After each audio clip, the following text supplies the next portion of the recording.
Olá, eu sou o Fábio de Jesus por Maria e esse é o canal Subindo a Montanha. Ou Cristo ou Marx. Não podeis servir a dois senhores. Esse é o nosso curso contra o comunismo aqui no canal Subindo a Montanha. Hoje alcançamos a nossa penúltima aula do curso, aula número 9. Se você não é inscrito no canal, se inscreva no canal. E se você não acompanhou as 8 aulas que precederam esse curso, vai lá nas nossas playlists e você vai lá encontrar uma playlist somente reservada para esse curso, ou Cristo ou Marx. Na última aula, na aula de número 8, nós falamos sobre o marxismo cultural. Nós dizíamos que Antonio Gramsci, um comunista italiano, ao ser preso por Mussolini na prisão, escreveu as Cartas do Cárcere. Nas Cartas do Cárcere, Gramsci fazia uma análise. Percebendo que o comunismo havia se arraigado, havia se conseguido sucesso no Oriente, ele meditava, ele pensava por que o comunismo não conseguiu sucesso no Ocidente. Ele chegou à conclusão que no Ocidente o comunismo não conseguiu prosperar por conta da doutrina judaico-cristã. Somos cristãos, adoramos o Deus de Abraão, de Isaac, de Jacó, e temos nosso sistema jurídico, o nosso ordenamento jurídico é baseado no direito romano. Isso nos garante o direito de propriedade, isso nos dá constituições fortes nos países. E essa religião judaico-cristã, esses cristãos que adoram Deus de Abraão, de Isaac, de Jacó, católicos, evangélicos, luteranos, e isso era um muro que impediu o avanço do comunismo sobre o Ocidente. Então Gramsci percebeu, não há como colocar o comunismo à força. Não há como no Ocidente promover a luta de classes, a guerra civil do proletariado contra a burguesia, de maneira a implantar então, como diz Marx, a ditadura do proletariado. No Oriente, no Ocidente não vai ser possível. Como então podemos implementar o comunismo no Ocidente? Vamos entrar na mente das pessoas, vamos convencê-los, vamos fazê-los pensar como nós pensamos, vamos gerar uma linha de pensamento, não pelas armas, mas pela cultura. E começou então o marxismo cultural, aquilo que a gente comentou na nossa última aula.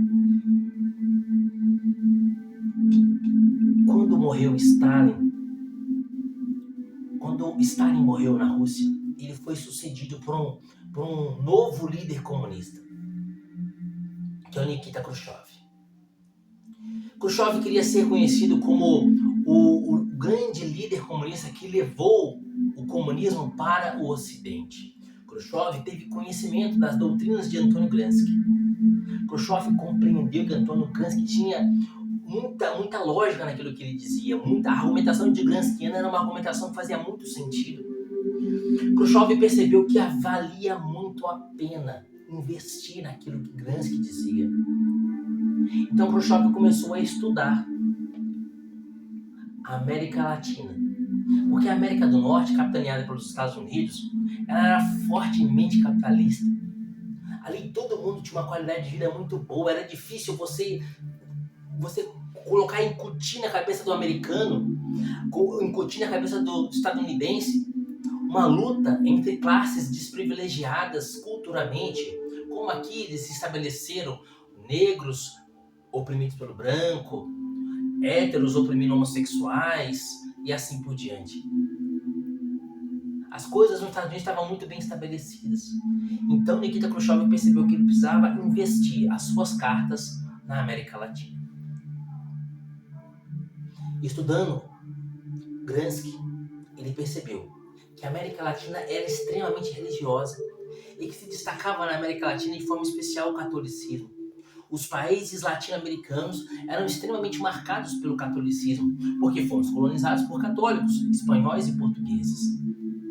E Nikita Khrushchev percebeu. É preciso, então, penetrar na Igreja Católica e, a partir do catolicismo, atingir a sociedade.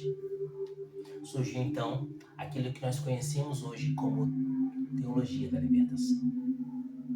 Querida, a Teologia da Libertação foi pensada dentro da União Soviética. A teologia da libertação foi pensada por Nikita Khrushchev, juntamente com um homem chamado Alexander Sakharovsky. Esse homem que era um general da inteligência da União Soviética, a KGB, junto com Nikita Khrushchev, pensaram uma maneira, um meio de penetrar no catolicismo. E essa expressão, teologia da libertação, foi criada na União Soviética pelo próprio Alexander Sakharovsky. O Alexander criou esse termo. Só que eles precisavam entender como que a gente vai conseguir entrar na mente de alguém que é latino. Porque o latino, ele raciocina, ele pensa de maneira apaixonada, diferente das pessoas do Ocidente. Só existia um país latino na União Soviética, um país de origem latina, que era a Romênia. Então Nikita Khrushchev, junto com Alexander, viajaram para a Romênia. E na Romênia eles começaram a estudar, juntamente com um homem chamado Ion Mihai Pachepa. Ion Mihai Pachepa é um general da polícia romena soviética, que era responsável pela inteligência. E Pachepa apresentou um modo latino e um estudo sobre a América do Sul e a América Central para Nikita Khrushchev. E assim surgiu a teologia da libertação. Como que a gente sabe disso?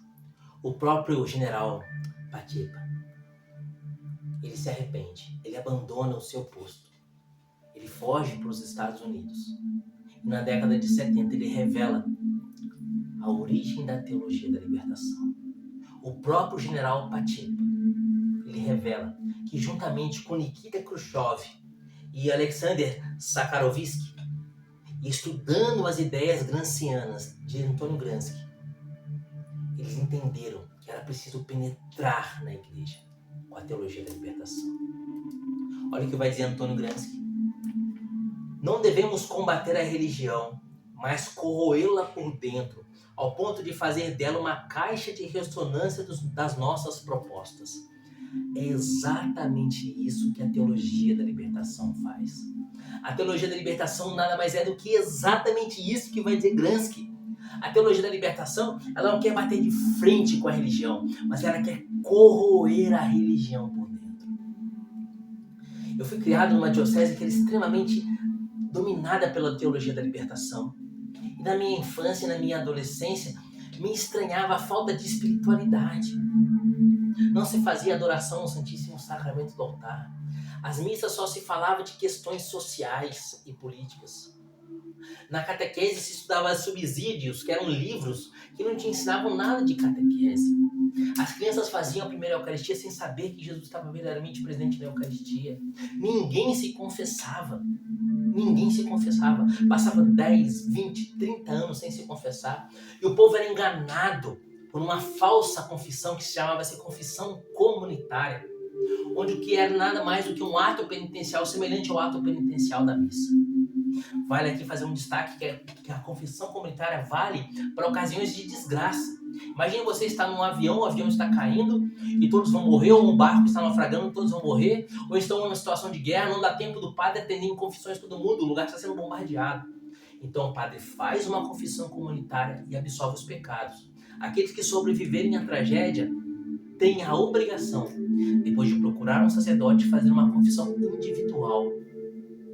Mas a teologia da libertação, ela queria esvaziar a espiritualidade. Então eram confissões comunitárias à torto e à direito. Seminários esvaziados. Ninguém adorava o Santíssimo. A capela do Santíssimo abandonada. A catequese só ensinava questões sociais. Missa corrida, rápida, onde cantavam canções que não tinham espiritualidade nenhuma, mas só voltavam aos movimentos sociais.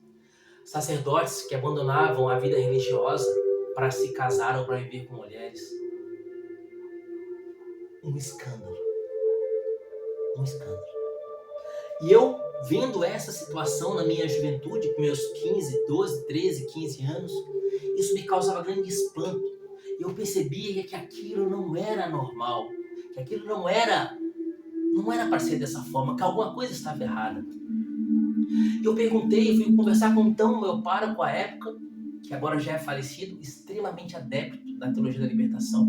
E eu perguntei para ele por que não se adorava o Santíssimo, por que não se tinha confissões individuais, por que não se tinha espiritualidade, por que só se falava de questões sociais na igreja.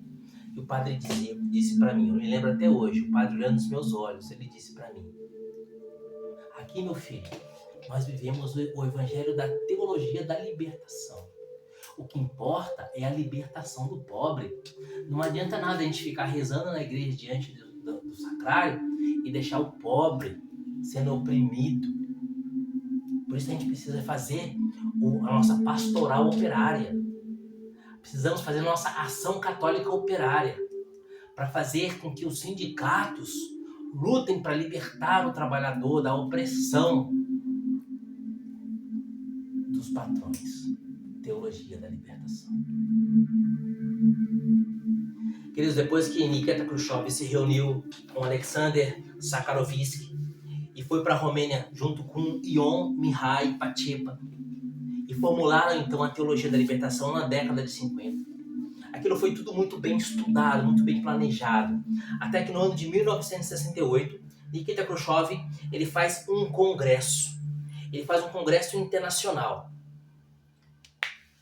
onde a teologia da libertação é apresentada a um conjunto de religiões. Havia luteranos, havia protestantes, havia anglicanos, havia católicos. Aquela ideia de libertação social é apresentada em 1968. E a ideia de Nikita Khrushchev era que a teologia da libertação fosse aplicada onde? Na América Latina. No ano de 1971, um sacerdote chamado Padre Gustavo Gutierrez, ele publica um livro. E esse livro é conhecido como o início da teologia da libertação. Muitas pessoas dizem que foi o Padre Gustavo Gutierrez, que deu origem à teologia da libertação, mas não é verdade. Padre Gutierrez foi apenas um instrumento. Tanto que em 1968, nesse congresso internacional, Padre Gutierrez estava presente. Ele foi eleito por Nikita Khrushchev, ele foi eleito pela KGB, ele foi eleito pela União Soviética para colocar o projeto deles em prática. Logo aqui na América Latina, a teologia da libertação começa a ganhar diversos adeptos, como Dom Helder Câmara, um bispo que infelizmente aderiu extremamente à teologia da libertação, lamentavelmente, como Dom Valdir Calheiros, que era bispo da minha diocese, essa diocese que eu falei com você, extremamente adepto à teologia da libertação, defensor do Partido dos Trabalhadores. De forma que o Partido dos Trabalhadores tinha ação direta na minha cidade, dentro da igreja, dentro das pastorais da igreja. Pessoas que eram da catequese, pessoas que eram da pastoral da liturgia, eram afiliados ao Partido dos Trabalhadores. E eles faziam exatamente aquilo que Gramsci havia dito. Não devemos combater a religião, mas corroê-la por dentro, ao ponto de fazer da religião uma caixa de ressonância das nossas propostas, da luta de classes, do comunismo. Lembra quando eu perguntei para o padre, o que o padre disse? Não adianta ficar rezando diante do sacrário. Temos que libertar o pobre. Temos que fazer a ação católica operária, a pastoral operária. O que é isso? Não é o proletariado fazendo uma revolta contra a burguesia, não é a luta de classes marxista.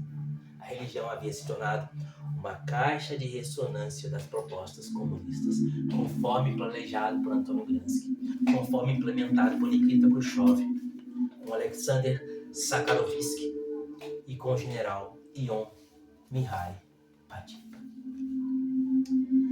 Em 1977, infelizmente, aqui no Brasil, um frei dominicano chamado Leonardo Boff adere à teologia da libertação, e é uma grande desgraça para o nosso Brasil.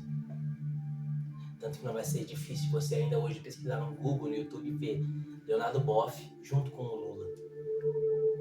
Frei Beto, outro religioso, também adere à teologia da libertação. E você vai ver Frei Beto junto com o MST, Frei Beto junto com o Lula, com Dilma, com toda essa canalha todos esses esquerdistas. É um câncer na igreja. Queridos, mas a teologia da libertação é uma heresia. O Santo Padre, o Papa João Paulo II, percebe a desgraça que estava entrando na igreja. Desgraça essa que já havia sido pronunciada pelo Santo Padre, o Papa Paulo VI, quando disse que a fumaça negra de Satanás havia penetrado o templo santo de Deus. Quando o Papa diz isso? Na década de 70. Quando que foi a reunião de Nikita Khrushchev para estabelecer a teologia da libertação? 1968, 2 anos antes de 1970. Em 1971, o padre Gustavo Gutierrez vai publicar o seu livro dando origem na prática à teologia da libertação. Naquela década de 70, Paulo VI diz: a fumaça negra de Satanás penetrou no templo santo de Deus. Ele estava falando da teologia da libertação. Estava falando do comunismo na igreja, o marxismo na igreja, a maldita teologia da libertação. Uma serpente que dorme na cama conosco. Uma serpente no nosso meio. O Santo Padre, então, Papa João Paulo II, envia um dos mais eminentes cardeais do Vaticano, cardeal Ratzinger, Joseph Ratzinger, que há de ser depois o Papa Bento XVI. O Papa Bento XVI pega todos aqueles estudos, toda aquela doutrina da teologia da libertação, faz uma análise muito profunda comparando aquilo com a tradição católica. E ele diz que aquilo é completamente incoerente, inconciliável com a doutrina católica. Que aquilo, na verdade, é uma heresia. E a teologia da libertação é condenada pelo Vaticano. Infelizmente, teologicamente, a doutrina da teologia da libertação é condenada, mas politicamente ela foi se espalhando e fazendo vítimas. Ao ponto que hoje, século XXI, aqui no Brasil, em muitos países da América Latina, de forma especial na Nicarágua, a teologia da libertação fez um grande estrago na fé católica.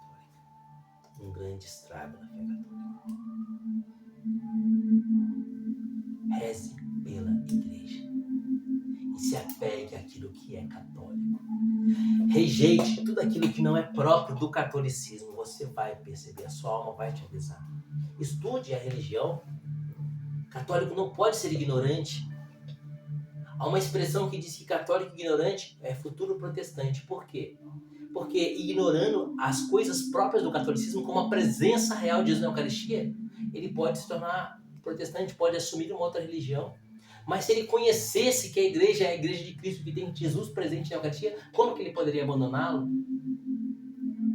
Por isso a gente não pode ser ignorante. Estude a fé católica, conheça a doutrina da igreja e rejeite tudo aquilo que não é católico. Rejeite a teologia da libertação. Por isso, se você vir hoje pessoas que teoricamente deveriam representar a igreja, com um discurso marxista, grancista, com um discurso de luta de classes, com um discurso de libertação dos pobres. Queridos, cuidado com quem fala demais de ajudar o pobre, mas não é capaz de pegar uma cesta básica, como os vicentinos, e entregar para mim que está passando fome. A teologia da libertação só fala de ajudar os pobres, mas não ajuda ninguém, porque o que eles querem é esvaziar a fé. Eles não têm objetivo nenhum de ajudar pobre algum, isso é tudo uma mentira. E como já dizemos desde o início do curso, o pai da mentira é o demônio. O que a teologia da libertação quer é uma única coisa: esvaziar a fé e colocar em prática o plano de Antônio Gramsci. Não devemos combater a religião, mas corroê-la por dentro, ao ponto de fazer dela uma caixa de ressonância das nossas propostas. O que a teologia da libertação quer é fazer da religião católica uma caixa de ressonância, um eco das doutrinas marxistas, esvaziando por completamente a espiritualidade católica e abrindo assim caminho para a implantação da revolução comunista na América Latina. Que Deus tenha misericórdia de nós. Reze pela igreja, defenda a igreja e se agarre à verdadeira doutrina transmitida a nós pelos apóstolos. Agarre-se à doutrina católica verdadeira. Agarre-se à sagrada tradição, à sagrada escritura, ao sagrado magistério, ao catolicismo autêntico. A teologia da libertação é um câncer, é uma heresia, é uma serpente no nosso meio. Reze pela igreja. A igreja precisa das suas orações. Que Deus te abençoe. São João Paulo II, rogai por nós. E viva Maria Imaculada.